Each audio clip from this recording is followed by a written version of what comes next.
Welcome to the Rusty Garage and Homestead. My name is Mike. In today's video, I want to talk about the 7 best factory features on the TYM 2515H. All right, the first one, I really didn't give much thought until my buddy Joe from the Okie Woodsman channel ran this machine. He put a video out about comparing this machine to his Coyote CK 2620, and I knew I liked this feature. I knew on a lot of our older machines we could do this, but just this simple fact of being able to start the machine and not even be on it.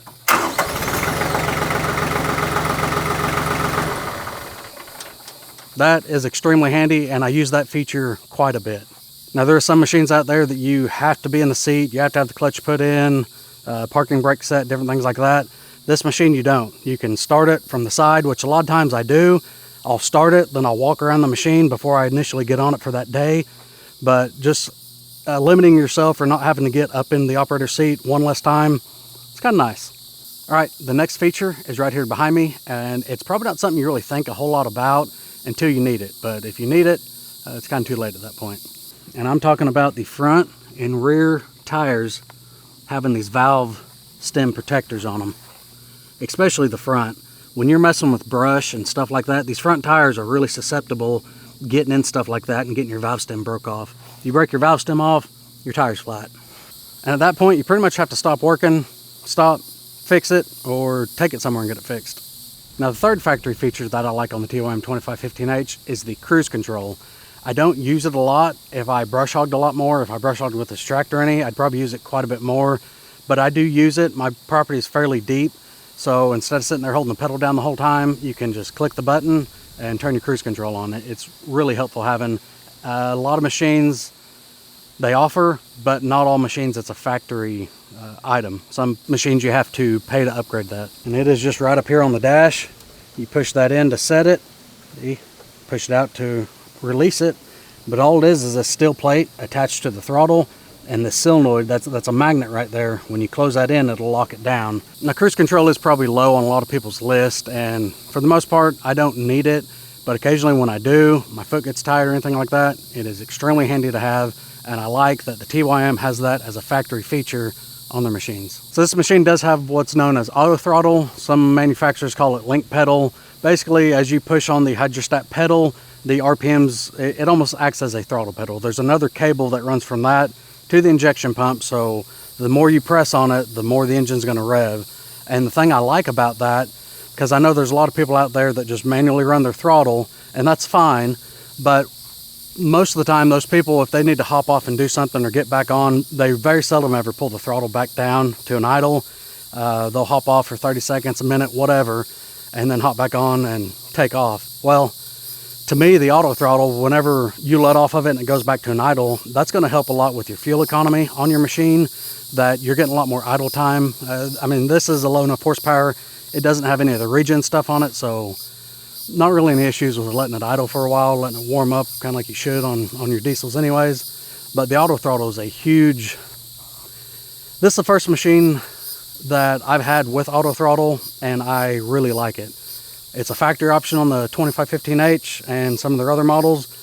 Some of the other manufacturers, though, that's a added cost that you're going to have to pay for if you want it at the time of your purchase. TYM has done a lot of things in the operator area just to make it more comfortable on the user. The next upgrade or the next couple upgrades are both going to involve that as well. All right, next up, factory option is the seat of this machine.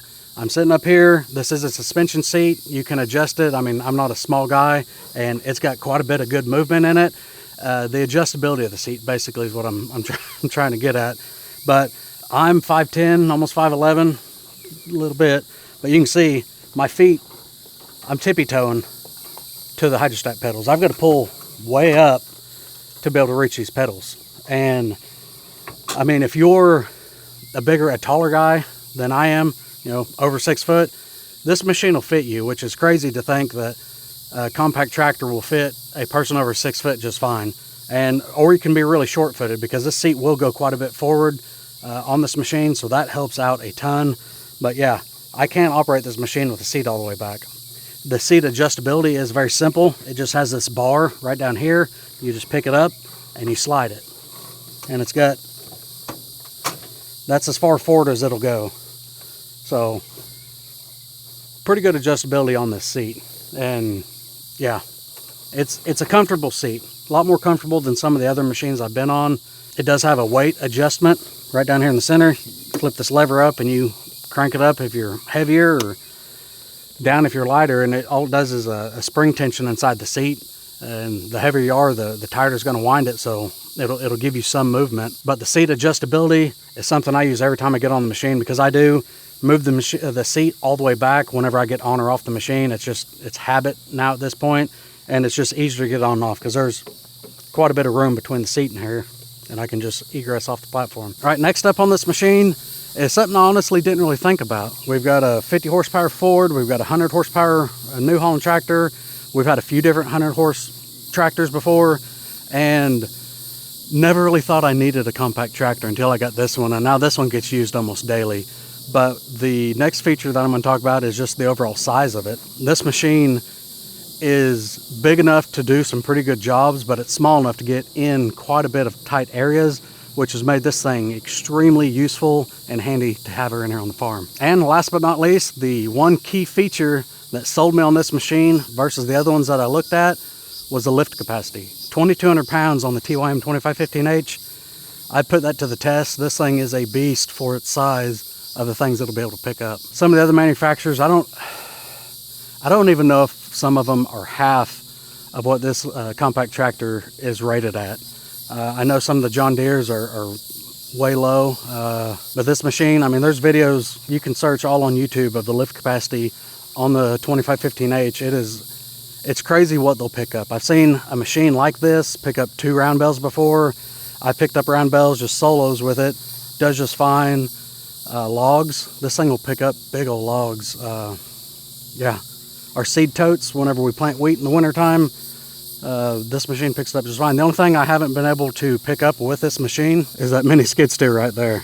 That was just kind of a little too much for it. But that's okay, because that machine weighs more than this thing's supposed to be able to pick up anyway, so no fault of the machine. So everyone, those are just some of the factory features that I think I've got almost 80 hours on this machine now, and just some things I've noticed, some things that I didn't know I needed or wanted until after running this machine and getting some time on it. So I'm really happy I went with this. I did look at some other makes and models that wasn't TYM, and some of these features were things that I was going to have to pay for to upgrade. Some of them I knew I wanted, like the link pedal, the auto throttle. I wanted to give that a go because I've heard before that it's great. A lot of people, the people that have it, that get used to it and run it a lot, love their auto throttle. Now, you can't just use auto throttle for everything. Like if I'm doing loader work and stuff like that, you don't have enough grunt from idle to throttling up to dig into a dirt pile. So it does have a hand throttle on it. So a lot of times if I'm doing dirt work or moving gravel or anything like that, something I'm doing a lot of loader work with, then I run the hand throttle up to whatever RPM. Same with the backhoe. Whenever I'm digging, I'll move it kind of whatever RPM and dig with it. But overall, commuting, doing different things back and forth, the auto throttle has become one of the things I like the best about this machine. Anyways, everyone, if there's something else that I should include on this list, leave a comment down below, let us know. If you haven't subscribed to the channel, go ahead and do so. It doesn't cost anything, but it does help the channel out. Make sure the bell notification's clicked on. If you feel like it, give the video a thumbs up or thumbs down, whichever you prefer. But I appreciate you being here. Thanks for watching the video, and we'll see you guys in the next one.